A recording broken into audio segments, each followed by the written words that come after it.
Hi, I'm Jade Hernandez. Welcome to GatherVerse News Unscripted, your home for humanity-centered tech journalism. If you haven't heard about it by now, you will soon enough. And if you have, but still aren't sure what it is, the following conversation will explain. I'm talking about one of the newest technologies to emerge recently, ChatGPT. The AI technology developed by OpenAI, released last fall, has set off shockwaves of dissent, opposition, fear, and loathing. But there are some people, some educators who are rethinking what this type of AI technology means in the classroom, and they're supportive of the new tech and what's taking place on the educational front. Jill Tucker, a San Francisco Chronicle journalist, has been covering chatbots, and she joins us today. Jill, thank you so much for being here. Oh, thank you so much for having me. I really appreciate it. Let's dig in. With 2 decades in educational reporting, was this like a bomb going off in the school districts everywhere? Yeah, it was one of those things that sort of landed without warning. And I think the best way to describe it is it freaked people out because it really was something that they hadn't seen before. This idea that this technology could answer equations, could write essays, could do so many of the things that the teachers were asking students to do in high school, elementary school, middle school, and even college, and could do it in seconds. That it's incredible. I think when people started hearing about what it could do, there was skepticism, and then there was let's try it, and then oh my god, what does this mean? And I know that it's really easy to sign up for ChatGPT. I did it myself, so we can play a little video of that process just to kind of give people an idea, because I know some people are very familiar with the term, or they might know what the technology does, but they've not actually signed up and actually seen, the little question box that pops up that you can literally ask it to do anything. I want to give a little definition.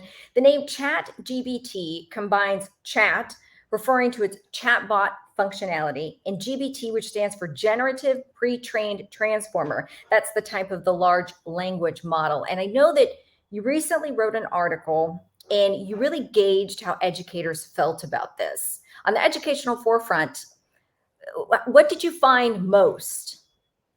Yeah, so I think at first teachers were just really concerned that students would use this for cheating because, they would ask students to write that 5-paragraph argumentative essay on Catcher in the Rye or whatever they were studying, and, realized that the students could plug that in to the GPT and instantly get that 5-paragraph essay about what the red hat meant, the symbolism, or whatever they were writing about. And it was very hard to catch because the students could take that and essentially tweak it maybe and turn it in with their name on it, and there were no tools really to catch this. So it was one of those things that the first thought was, how do we stop it? And what do we do about it? And then slowly, as the weeks and months passed, people started going, well, wait a minute. This could actually be fun. This could actually be interesting. Like many things in technology, any new inventions, there can be a downside to it, can be a negative or scary or dangerous side. But often there's an amazing side as well. And so it's as the months progressed, teachers started looking at this and thinking, okay, how do we prevent the bad stuff? But also, how do we use this to not only make our lives easier, but make education better? Well, and you were talking about that, how to make it better. There were some deficiencies already. People, educators knew that cheating is and was happening. So, what places did you see where those, rooms for reform were actually starting to emerge? That teachers in the classroom are having to go, okay, you know what? I've got an idea. Yeah, if you acknowledge, for example, that ChatGPT can write that essay in literally seconds, if you've played with it, or create your outline for whatever topic that you're looking for, teachers kind of went, okay. So if ChatGPT can do that, how can I use that to actually teach what I'm trying to teach. And so they started looking at ways to incorporate ChatGPT into the lesson plans, into what students were doing, so that it wasn't something to be afraid of. It was actually a tool for them to use. So one example a teacher gave me, she was working with students to write their college essays. Okay, the dreaded, awful college essay that everybody has to write. And Mm. so what she did was she had ChatGPT take the same topic, maybe it was a summer job or something like that, and write 5 different college essays about that topic, but she gave it different instructions. She said, do one in a funny tone, do one in this type of tone, do one in another way. And then she gave it to the students to look at the different versions of this college essay, same topic, same Yeah. idea, and look at how it could be communicated. And so students were all of a sudden going, oh my gosh, the tone, the student's ability to communicate with humor or in other ways, how to organize it. They could actually start thinking of how all of those things, the syntax, all of those things, they could use as tools when they were writing. And so it really was, gave this wonderful, wonderful lesson of using it as a tool rather than being afraid of it. How did you feel about it? Were you skeptical at first? Oh gosh. So as a journalist, I'll tell you, I didn't even want to log on to ChatGPT because we Absolutely. never want to even be associated with a tinge of plagiarism or having somebody else do the work. So the idea of even having an account, of logging on, just was terrifying to me. But for this story, I actually did, and I asked it to do various things that I would actually do in the course of my research or in the course of my writing. And it was pretty stunning that you look at Wow. this and see it, forget writer's block. It doesn't have writer's block, right? So It it just just keeps writing. And in fact, we can pull that video up again. I asked when I signed up, write an essay about ChatGPT, and it was instantaneous. I mean, if we can show that instant. video one more time, it literally line by line, you see it come up. It says introduction, it ends with a conclusion. You're absolutely right. To me, Yeah. it's terrifying, but in the same way, I'm sitting back in awe that something like Yeah. this can actually do this. Right. But Um, it's interesting. What I noticed though, and I saw these things, and hopefully students are seeing this too, young people and teachers, it's boring. It's taking everything that it can from the internet and every source that it has, and it creates basically an average, right? It takes all of that material and it all writes of it, and it's mediocre, right? It's average, it's kind of boring. And a lot of times it has wrong information because, as we all know, not everything on the internet is accurate. And so you can see a lot of different issues that come up. So I think, there's a word of warning. There should be a label on the warning label on this saying, beware, not everything is accurate, which teachers have started seeing too. Students that turn in this AI work, the teachers are like, yeah, this is all wrong, so it's pretty easy for them to catch. Yeah. Yeah. In the time that you've written this article for the San Francisco Chronicle, have you seen any changes? Have principals or districts or schools maybe changed policy in that time? I mean, it's toward the end of the year, so next year, I'm sure everyone will be gathering together and discussing how to actually deal with something like this. But are you seeing that or hearing anything? Yeah, I mean, at first there were some pretty large districts like LA and New York that banned access in the school districts. But what I'm seeing now, even since I wrote the story, is that we're really starting to see just an explosion of resources for teachers to use to access this AI technology. So, for example, there's an artificial intelligence teacher toolkit. There are, instructions for how to help it have ChatGPT help write your lesson plans, to do administrative tasks. There were a lot of teachers and professors that are using it to write emails.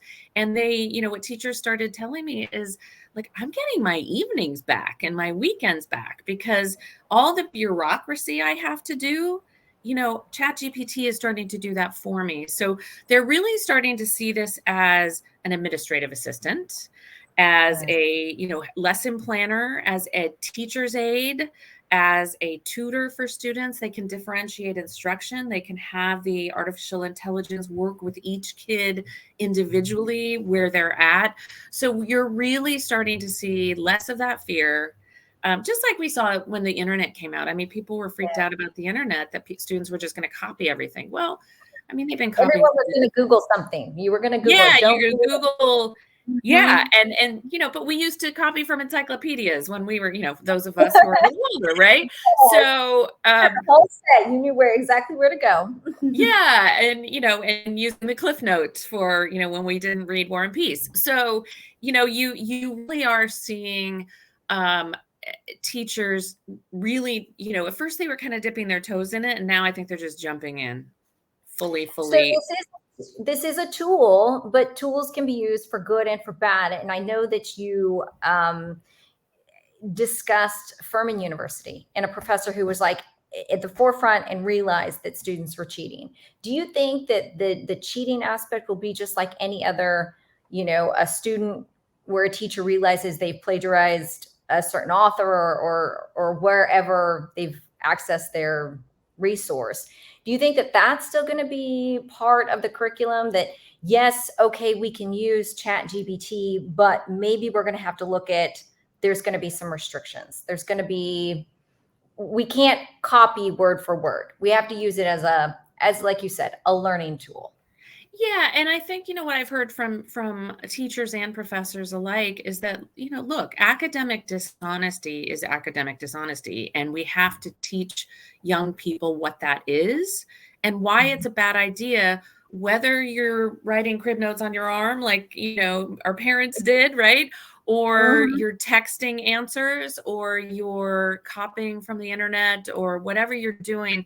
You're teaching young people what academic dishonesty is, what plagiarism is, what it means to do your own work, why you should be doing your own work. All of those things are really important still in terms of just creating that moral and ethical standard in education. There's always going to be a way to cheat. And, the general idea is, yes, catch the ones who do. But, and there are tools for that. There are now online tools that people can use even for ChatGPT. But, but really help students understand that regardless of what tool they use to cheat, it's wrong.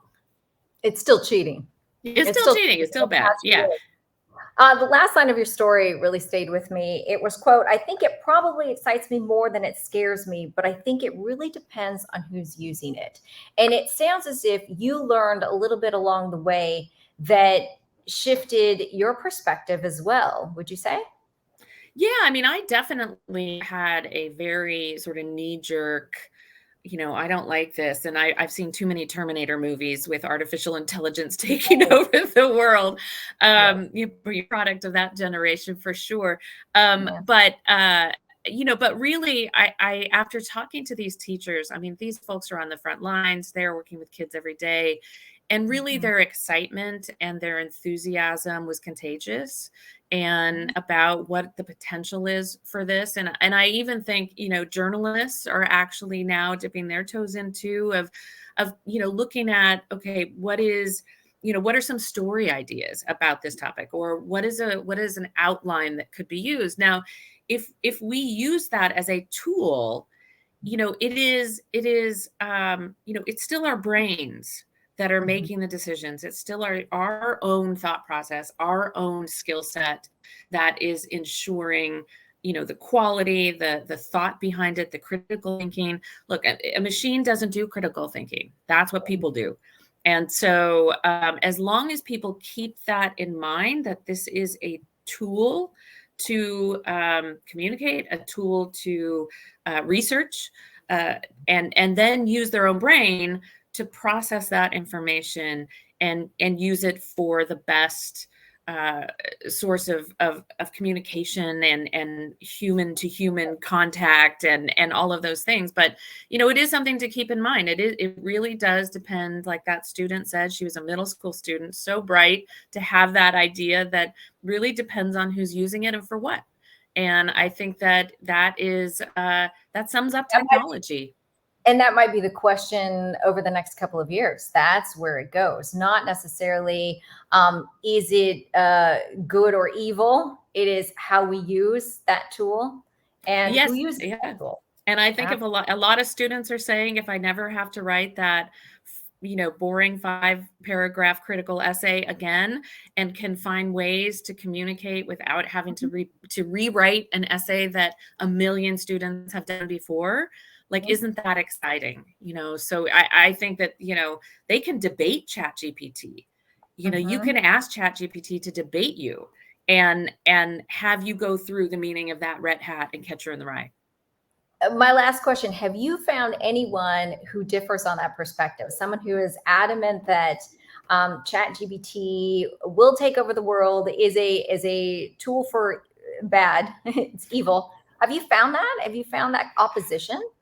I think there are. I've read it online. Definitely. There's no, I mean, people are still scared. Don't get me wrong. We're not even a year. We're about 6 months into ChatGPT's existence. And that fear still permeates a lot of teachers.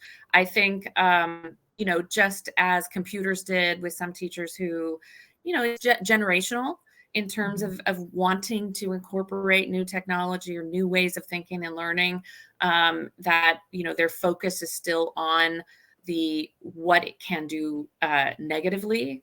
But I think increasingly over the next couple of years, as you're talking about looking into the future, that this is just going to be a part of our lives. I mean, artificial intelligence already is. I mean, think Siri and Alexa, right? So we already have it everywhere in our lives. It's just been more invisible. Now it's right here. And I think people are just going to have to adapt and accept it, just as we've done through all of humanity's time. Jill Tucker, thank you so much for your unique perspective and all that you brought to us today. Thank you for joining us. Thank you for informing us. We really appreciate it. Oh, thank you for having me. I really appreciate it too. Wonderful. Well, what's up next for the GatherVerse? Well, on Monday, our very own Priya David Clemens will be discussing Apple's new VR headset, which makes its debut at Apple's upcoming Worldwide Developers Conference. More on that to come. And next week, we'll show you what the GatherVerse news teams brought back with them from the AW Expo. That's the Augmented World Expo in Santa Clara. That's Monday at noon right here on GatherVerse News Unscripted. That's all from the GatherVerse today. I'm Jade Hernandez. Have a great weekend, everyone. We'll see you back here next week. Until then, bye-bye.